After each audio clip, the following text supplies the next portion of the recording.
আসরে বসার পর আরিফুলকে যখন শরবত দেওয়া হলো, গ্লাসে চুমুক দেওয়ার আগেই দেখা গেল এক ফোঁটা রক্ত কোথা থেকে যেন টুপ করে গ্লাসে পড়ল। তাকিয়ে দেখা গেল প্যান্ডেলের উপর একটি মরা চিল পড়ে আছে। এবার মুরব্বিদের কপালে দুশ্চিন্তার ভাঁজ পড়ল। উত্তরপাড়ার বড় মাঠের অপাশে সুমাইয়াদের বাড়িতে আজ উৎসবের আমেজ। আলোকসজ্জা, রান্নার সুগন্ধে চারিদিক ম ম করছে। বর আরিফুল শহর থেকে তার আত্মীয়স্বজন নিয়ে ঠিক সময়েই বিয়ের প্যান্ডেলে এসে পৌঁছল। আরিফুল শান্ত ও বুদ্ধিমান ছেলে, পেশায় একজন সফটওয়্যার ইঞ্জিনিয়ার। কিন্তু বিয়ের আসরে পা রাখার পর থেকেই পরিবেশটা যেন কেমন থমথমে হয়ে উঠল। প্রথম বিপত্তিটা ঘটল গেট ধরার সময়। আরিফুল যখন ফিতা কাটতে যাবে, ঠিক সেই মুহূর্তে হঠাৎ বিশাল সেই সুসজ্জিত গেটটা মড়মড় করে ভেঙে পড়ল। অল্পের জন্য আরিফুলের মাথায় পড়েনি, চারদিকে হুলুস্থুল পড়ে গেল। বড় খালাম্মা ফিসফিস করে বলে উঠলেন, ইয়া আল্লাহ, শুরুতেই অঘটন, এ তো ভালো লক্ষণ মনে হচ্ছে না।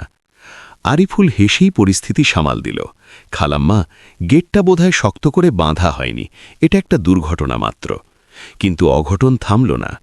আসরে বসার পর আরিফুলকে যখন শরবত দেওয়া হলো, গ্লাসে চুমুক দেওয়ার আগেই দেখা গেল এক ফোঁটা রক্ত কোথা থেকে যেন টুপ করে গ্লাসে পড়ল। তাকিয়ে দেখা গেল প্যান্ডেলের উপর একটি মরা চিল পড়ে আছে। এবার মুরব্বিদের কপালে দুশ্চিন্তার ভাঁজ পড়ল। আরিফুলের চাচা এসে কানে কানে বললেন, আরিফুল, আমার মন বলছে কিছু একটা ভুল হচ্ছে। এই বিয়ে কি আল্লাহর ইচ্ছা নয়? এই মেয়ে কি তোর জন্য অলক্ষণে?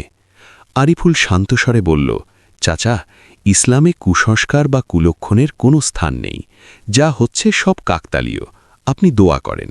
সবচেয়ে বড় ধাক্কাটা এলো যখন বিয়ের কাবিননামা সই করার ঠিক আগ মুহূর্তে হঠাৎ সারা বাড়ির বিদ্যুৎ চলে গেল।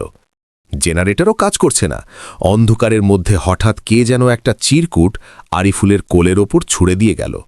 মোবাইলের আলোতে আরিফুল পড়ল, জীবন চাইলে এখনই পালা, এই বিয়ে তোর জন্য মরণ ডেকে আনবে।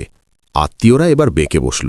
তারা বলতে লাগল, না, এই বিয়ে হবে না, এটা জিনের আসর হতে পারে, বা কোণের ওপর কোনো বদ নজর আছে, ফিরে চলো।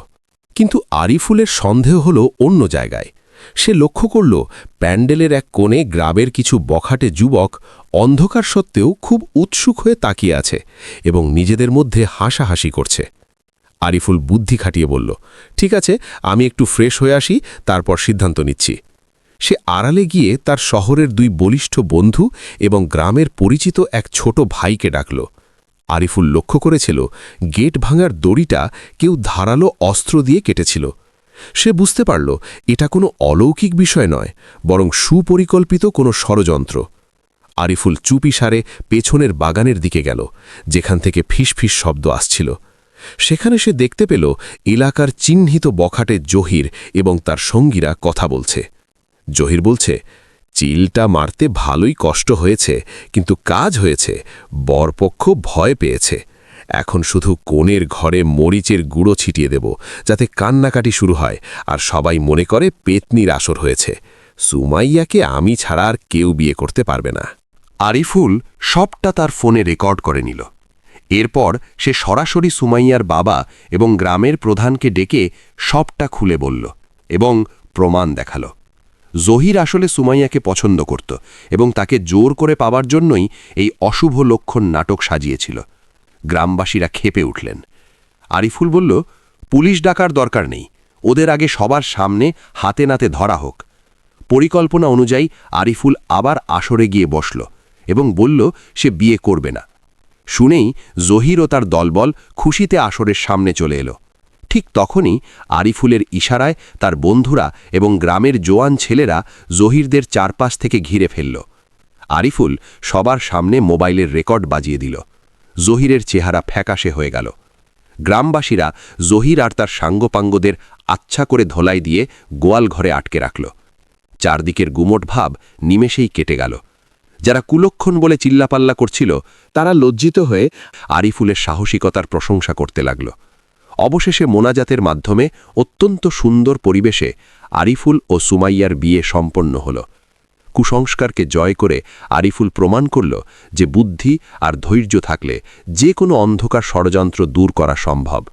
ভোরের আলো ফুটতেই নববধূ সুমাইয়াকে নিয়ে আরিফুল শহরের পথে রওনা দিল। পেছনে ফেলে গেল এক সাহসিকতার গল্প। ধন্যবাদ সবাইকে আমাদের ভিডিওটি শেষ পর্যন্ত দেখার জন্য। এই ভিডিওতে ব্যবহৃত দৃশ্যের মতো কপিরাইট ফ্রি দৃশ্য আপনি সম্পূর্ণ ফ্রিতে ডাউনলোড করতে পারবেন আমাদের ভেকটিজি অ্যাকাউন্ট থেকে।